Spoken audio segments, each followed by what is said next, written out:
Teología, también Yahvé bajo el nuevo paradigma arqueológico bíblico. Resumen.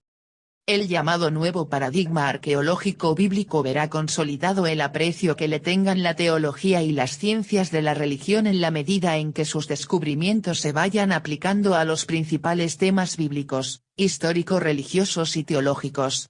Una de estas aplicaciones es la que acaba de darse en un modo significativo con la publicación del libro de Thomas Romer, L'Invention de Dieu, que viene a ser en este momento el mejor resumen de los hallazgos y cuestionamientos que la nueva arqueología puede aportarnos hoy acerca del Dios bíblico. En un primer momento, este artículo resume las novedades más destacadas de la nueva visión sobre el Dios bíblico desde la perspectiva de la nueva arqueología, tal como aparecen en el libro de Romer, y en un segundo momento trata de poner de relieve algunas consecuencias y sugerencias, tanto en el plano teórico cuanto en el práctico pedagógico. Palabras clave: Yahvé, Dios, Biblia, nueva arqueología bíblica, invención.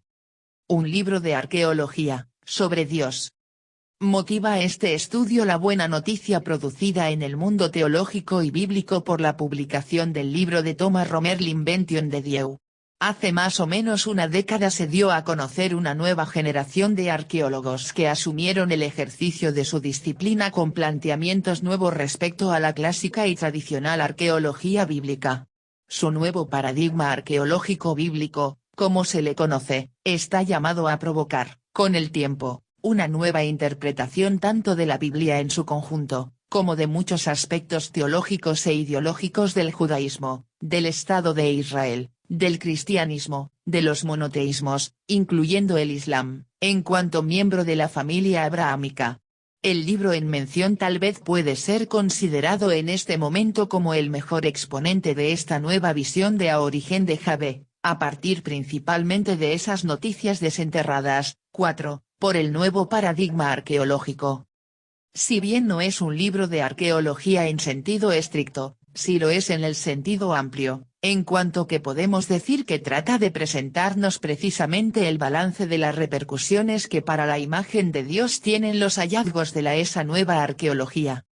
Como dice Romer, la arqueología de Oriente Próximo, Levant, ha hecho enormes progresos en estos 50 años últimos, sobre todo, se ha emancipado del yugo de un ambiente bíblico conservador que quería que la arqueología bíblica probara que la Biblia dice la verdad. La arqueología en Israel/Palestina, tal como es ejercida por una nueva generación de investigadores como Israel Finkelstein, Oded Lipschitz, Aren Mayer y muchos otros, insiste sobre la autonomía de la arqueología, que no aceptaría ser una disciplina auxiliar movilizada para legitimar tal o cual opción religiosa o política. Gracias a la arqueología disponemos hoy día de un número importante de inscripciones y otros documentos escritos, así como de testimonios iconográficos, sellos, estatuas, ostraca, etc., que son de gran importancia para el historiador. Tras estas décadas de nueva arqueología, se hacía necesario ya hacer una reevaluación de todo el conjunto del estado de las investigaciones, y es lo que creemos que el libro de Romer consigue hacer exitosamente respecto a uno de los temas bíblicos más importantes, precisamente el tema de Dios, que en nuestro caso se llama Yahvé. Aunque no se trata tampoco de un libro de teología en el sentido habitual de la palabra, como reflexión sobre Dios, teología el libro implica precisamente un fuerte desafío para toda aquella reflexión teológica que se ha elaborado tradicionalmente partiendo de datos muy diferentes signo de exclamación abierta y hasta contrario signo de exclamación a los que hoy nos revela esta arqueología de nuevo paradigma. Principales novedades. Queremos en primer lugar informar al lector sucintamente sobre las principales novedades que esta nueva visión de Yahvé nos ofrece. No son pocas, y chocan con lo que creyente de base, judío o cristiano, o un lector cualquiera de la Biblia, cree saber. Según la opinión común, en la Biblia aparece claramente la imagen de Dios, concretamente de Yahvé, presente ya desde la creación, proyectando la elección de un pueblo escogido, acompañándolo en sus aventuras históricas y revelando claramente su identidad y su voluntad. Leída la Biblia a la luz que la nueva arqueología arroja sobre los textos, la imagen que aparece de Yahvé es bien distinta, veamos. En cuanto a su origen geográfico, Yahvé no parece ser israelita. No es autóctono.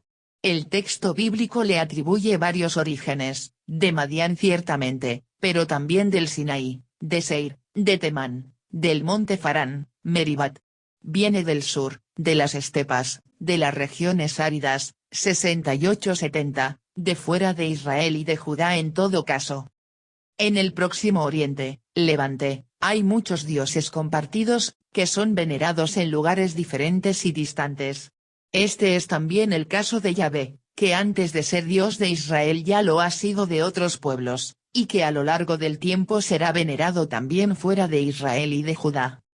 Aunque uno de los relatos del Génesis nos lo haga presente ya en el momento de la creación, según otras tradiciones en el origen de Israel no está presente Yahvé, será más tarde cuando se producirá el encuentro del pueblo con Yahvé. En Egipto, según una de las tradiciones, Yahvé no está con el pueblo desde el principio, llega más tarde. El origen extranjero de Yahvé queda reflejado en el hecho de que según el capítulo 3 del libro del Éxodo, se manifiesta a Moisés cuando éste se encuentra en el país de Madián, al servicio de su yerno, un sacerdote del lugar. De ahí la idea de que Yahvé habría sido venerado primero en el país de Madián y probablemente también en el país de Edom. Nuestra investigación ha encontrado indicios según los cuales Yahvé habría sido primero un dios tutelar de los edomitas antes de venirlo a ser de Israel. Tampoco en Jerusalén fue Yahvé la primera divinidad. Parece que David lleva el culto de Yahvé a Jerusalén, donde durante los primeros tiempos convive con la divinidad anterior, una divinidad de tipo solar, a la que más tarde irá desplazando poco a poco y de la que irá asumiendo sus atributos. Yahvé no parece haber sido percibido con una identidad fija a lo largo del tiempo. Originalmente parece haber sido tenido como un dios guerrero, un dios de la guerra, que protege a los suyos, Jueces 5, Habacuc 3. También como un dios de la tormenta, sin olvidar su absorción de los caracteres de la divinidad solar. Yahvé Sebaot, dios de los ejércitos, en un largo recorrido histórico, fue absorbiendo las funciones del dios solar, y combinó las funciones de dos tipos de dioses, El y Baal. El descubrimiento del sitio arqueológico de Ugarit Ras Sabra en 1929 ofreció en sus tablillas de cerámica un gran conjunto de literatura mitológica sobre los dioses, los mismos que menciona la Biblia. Hoy sabemos que Yahvé ha sido percibido, imaginado y cultivo de diferentes maneras, incluso se duda si el culto oficial real a Yahvé era idéntico en Israel, norte, y en Judá. Muchos especialistas, en efecto, piensan que el culto de Yahvé en Judá era muy distinto, el Yahvé de Israel habría sido venerado más bien sobre el modelo de Baal, o sea, como una divinidad de la tormenta y de la fertilidad, mientras que en el sur habría integrado los rasgos solares de la antigua divinidad tutelar de Jerusalén, también. Por otra parte, durante siglos, Yahvé no es uno, sino muchos, Yahvé de Temán, Yahvé de Siquem, Yahvé de Farán, Yahvé de Samaria, Yahvé de Jerusalén, Yahvé de Hebrón, Yahvé de Betel. En el territorio de Judá había una diversidad de santuarios, sobre todo en los lugares altos, santuarios a cielo abierto, que la mayor parte de las veces eran yavistas. Será ya solo a partir del tiempo de Josías que se comenzará a reclamar la unidad de Yahvé, lo que en principio será solo una monolatría, una unidad del culto y una centralización localizada del mismo, no un verdadero monoteísmo. El aniconismo, prohibición de imágenes, tan característico de Yahvé en la presentación final de la Biblia, no parece responder a la realidad de los hechos históricos, parece ser un desarrollo tardío. Durante la primera mitad del primer milenio antes de nuestra era Yahvé parece haber sido representado icónicamente, parece que ha habido estatua de Yahvé en muchos santuarios yavistas, y también en el templo de Jerusalén. La prohibición de las imágenes en el Decálogo no es una prescripción antigua, sino una idea formulada, como muy pronto, en el siglo VI a.C., movida por la preocupación teológica de distinguir a Yahvé de las divinidades vecinas. En efecto, esta distinción está en la Biblia, pero es el final de un largo proceso, no un dato presente desde el principio. Esas estatuas han sido antropomorfas, pero no solo. Hoy ya no ofrece dudas el hecho de que Yahvé ha sido venerado en Israel, en Betel y más tarde sin duda también en Dan, siendo representado en forma bovina, toro joven, becerro, a la manera de Baal en Ugarit, y se ha atribuido a este dios la liberación de Egipto, tradición que parece haber surgido primeramente en el Reino del Norte. Según los testimonios bíblicos, la veneración de Yahvé ha sido materializada en Israel sobre todo en estatuas bovinas, 187. Por lo demás era esta una forma de representación divina común en el Levante. La veneración de un toro en la capital del Reino de Israel, Samaria, está testimoniada por el libro de Oseas, 145. Tal vez el relato de un Horá de Reyes 12 explica que había otro toro en el santuario de Betel, y las vacas de Yahvé de Oseas, 4,1, se refieren también a ello. Un indicio directo de una estatua antropomorfa de Yahvé viene dado por la historia de la vocación del joven Samuel como profeta de Yahvé en el santuario de Silo, relatada en el capítulo 2 del primer libro de Samuel. Parece probable que el texto hebreo ha sido alterado deliberadamente, según parece, los masoretas querían evitar toda alusión a una estatua divina. Aunque los redactores bíblicos critiquen a los reyes que favorecieron la veneración de Aserá, no cabe duda de que a finales del siglo VII AEC este culto jugaba un papel importante. Aserá era asociada a Yahvé, quizá incluso en el templo de Jerusalén, por medio de una estatua colocada al lado de la suya. Durante mucho tiempo de la historia de Israel y Judá, Yahvé no ha sido tenido por un dios celibatario, como finalmente la Biblia nos lo ha presentado, recogiendo solamente su imagen de los últimos tiempos, y queriendo retroproyectarla hasta abarcar toda su historia. En realidad, es solamente con el reino de Josías que Yahvé se encuentra solo, sin su consorte Aserá. Segunda de Reyes 22,6 cuenta cómo Josías sacó la estatua de Aserá del templo, la llevó fuera de la ciudad, al Cedrón, y allí la quemó hasta convertirla en polvo. La eliminación de la estatua de la diosa se enmarca en el objetivo monolátrico de la reforma de Josías. Los redactores de la escuela deuteronomista se han esforzado por separar a Yahvé de su consorte Aserá. A la altura de todo lo que en los últimos años ha demostrado y evidenciado la nueva arqueología, hoy ya no ofrece ninguna duda que los patriarcas son fundamentalmente tradiciones elaboradas para forjar una identidad, para dar unidad familiar a las tribus, así como para establecer y ordenar o jerarquizar las relaciones de Israel con los pueblos vecinos. A todos ellos se les da un puesto dentro de la gran familia abrahámica. Mención aparte merece la conquista de la tierra prometida, Josué 1:12, que actualmente es remitida, sin ninguna duda, al campo de la construcción teológica, de manos de los escribas del tiempo de Josías, interesados en manifestar la legitimidad del dominio de este rey sobre aquellos lugares, a la vez que proyectando hacia un pasado imaginario la imagen de un reino unido que daba base y justificación a la pretensión de Josías de unir y anexionar el territorio correspondiente.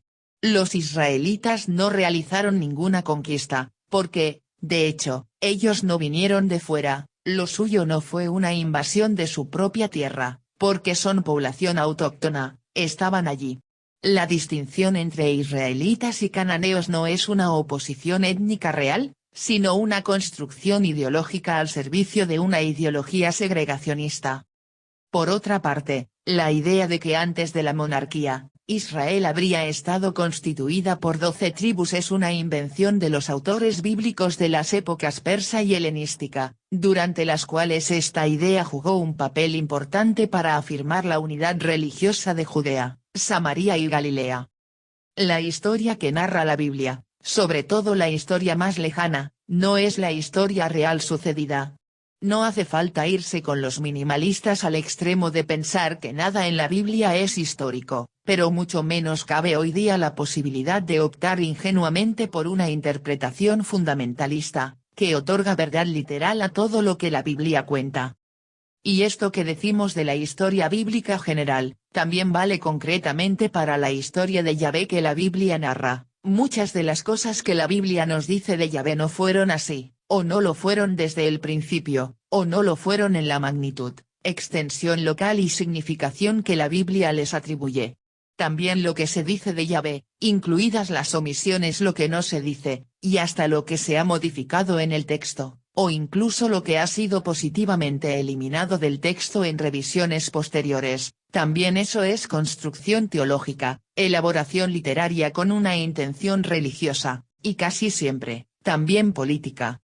No es cierta históricamente la idea de que el monoteísmo, tan esencialmente asociado a Yahvé, habría estado presente en el desarrollo religioso de Israel desde el primer momento, precisamente como uno de los rasgos característicos del Dios de la Biblia. Basta leerla con atención para ver los muchos trechos en los que manifiesta claramente la idea de la existencia de otros dioses tutelares de otros pueblos, a los que reconoce el mismo derecho de veneración que reconoce a Yahvé. Romer resume así: Yahvé se convierte definitivamente en la divinidad más importante de Israel con el golpe de estado de Jehú. Yahvé ha sido venerado en el norte sobre todo como un Baal, es decir, como un dios de la tormenta que recuerda al dios Baal de Ugarit. No ha sido el único dios venerado en Israel, tal vez ha estado un tiempo subordinado al dios El, sobre todo en el santuario de Betel. No se puede hablar de monoteísmo sino a partir de la época persa. Este monoteísmo no es una característica esencial de Dios desvelada desde el principio, sino un desarrollo muy tardío, en respuesta a un contexto histórico muy preciso, producto en cierto modo de un avatar político histórico. Por otra parte, la imposición del monoteísmo no fue algo aceptado sin resistencia, ni logró imponerse completamente. Los avances de la nueva arqueología hablan de otros temas que parecen también plausibles, aunque quizá necesiten más tiempo para que se pueda dirimir más claramente su veracidad y su alcance. Nos referimos al tema de los sacrificios humanos, sacrificios de niños concretamente, a la prostitución sagrada masculina y femenina en los templos, etc. Romer afronta delicadamente el tema en su libro, y a él remitimos nosotros, pues para nuestro objetivo, con lo dicho hasta aquí resulta suficiente. Reflexiones teológicas. El carácter mismo de invención o construcción humana. No cabe duda de que el título del libro de Romer parece provocativo, La invención de Dios. Pero el autor lo ha puesto conscientemente, hablando de invención de Dios. No es que nos imaginemos que algunos beduinos se han reunido un día en torno a un oasis para crear su Dios. O que, más tarde, algunos escribas hayan forjado todas las piezas de Yahvé en cuanto Dios tutelar. Hay que comprender esta invención más bien como una construcción progresiva a base de tradiciones sedimentadas cuya historia ha revuelto sus estratos hasta hacerlos emerger en una forma inédita. Cuando se analiza cómo se ha desarrollado el discurso sobre este Dios y cómo ha venido a ser el Dios único, se puede ver ahí una suerte de invención colectiva, siempre en reacción a contextos históricos y sociales precisos. Así, es claro que el libro de Romer no pretende solo proporcionarnos un gran acopio de datos históricos sobre la evolución de Yahvé y los demás dioses en el desarrollo bíblico, sino que también viene a sostener la tesis de que ese desarrollo puede ser calificado o titulado con justicia como una invención o construcción colectiva en reacción a los sucesivos contextos históricos. Hasta hace relativamente poco tiempo, expresarse así se consideraba religiosamente ilegítimo, como un síntoma de una falta o una pérdida de la fe. Esta consideración fue una posición rígida secularmente mantenida. Después se dio otra posición, la de distinguir la afirmación de fe y la afirmación científica. Una cosa sería lo que un autor puede pensar como creyente, y otra lo que puede afirmar en cuanto historiador, o arqueólogo. Hoy día tal vez no necesitamos tanto de esa distinción, lo que creemos en el plano religioso tiene que ser compatible con la verdad de los hechos que la ciencia nos descubre. No se trata de elevar la ciencia a la categoría de dogma incuestionable, pues la misma ciencia se proclama no dogmática y siempre dispuesta a dar la bienvenida a nuevos descubrimientos que nos obliguen a elaborar hipótesis nuevas y hasta contrarias a las actuales, pero sí se trata de acomodar nuestras opciones creyentes a un nuevo modo humano de ser en este mundo marcado radicalmente por una ciencia en avance constante. La revisión de los antiguos planteamientos dualistas del concepto de revelación. Este nuevo panorama que la historia y la arqueología nos ofrecen del proceso de elaboración de la Biblia inviabilizan ya definitivamente aquel modo de ver de hecho la Biblia como palabra de Dios, literalmente dictada por él. Los creyentes han profesado una devoción sublime singular hacia este libro cuando vivían en un mundo mental precientífico, en el que todavía les era posible pensar que de alguna manera la Biblia había caído del cielo, que Moisés bajó de la montaña las tablas de la ley, que los profetas escuchaban y transcriben los oráculos de Yahvé, y que el texto de la Biblia era, en el sentido más directo de la palabra, palabra de Dios, un libro cuyo autor es Dios. Estaba de por medio la visión de un Dios teísta, situado en el cielo, desde donde protagonizaba una larga serie de intervenciones en la historia, cuyo registro constituía precisamente la Biblia. Aquel mundo hace tiempo que se acabó, y la nueva arqueología ha venido a hacerlo si cabe más imposible. Si hemos de seguir creyendo en la dimensión bíblica que tradicionalmente hemos llamado revelación, habrá de ser desde otros supuestos, y probablemente hasta con otros nombres. Hace ya años sugerí que la palabra revelación, remover el velo, desvelar, revelar, no solo no es correcta, en cuanto que no se refiere a lo principal de lo que con ella querríamos significar hoy, sino que además nos hace daño, en cuanto que prolonga un imaginario dualista, Dios arriba, nosotros abajo, Dios quitando el velo para que nosotros podamos ver, Dios autor unilateral de la revelación, y teísta, que nos mantendrá alejados de otras visiones más ajustadas a la realidad concreta de ese proceso de elaboración bíblica que hoy conocemos mejor. Solo se puede permanecer en el antiguo concepto de revelación si nos mantenemos alejados de esta información histórica a la que hoy tenemos acceso por el desarrollo de la arqueología y otras ciencias. Y viceversa, quien accede a esta información, no puede ya aceptar aquel mundo mítico de revelaciones, intervenciones celestiales para comunicarnos secretos en palabras mágicas sagradas que contienen la palabra de Dios. La evolución de la imagen de Yahvé que el libro de Romer presenta es una evolución histórico-cultural normal, como cualquier otra de las registradas en las culturas vecinas, en todo el Levante, o como en cualquier otra parte del mundo, como cualquier otro pueblo de la antigüedad, cada uno con su idiosincrasia y sus propios condicionamientos contextuales, de todo tipo. Por eso mismo, esa evolución cultural incluirá la convicción de que ese pueblo es diferente, es único, porque su Dios tutelar es también único y lo ha elegido únicamente a él.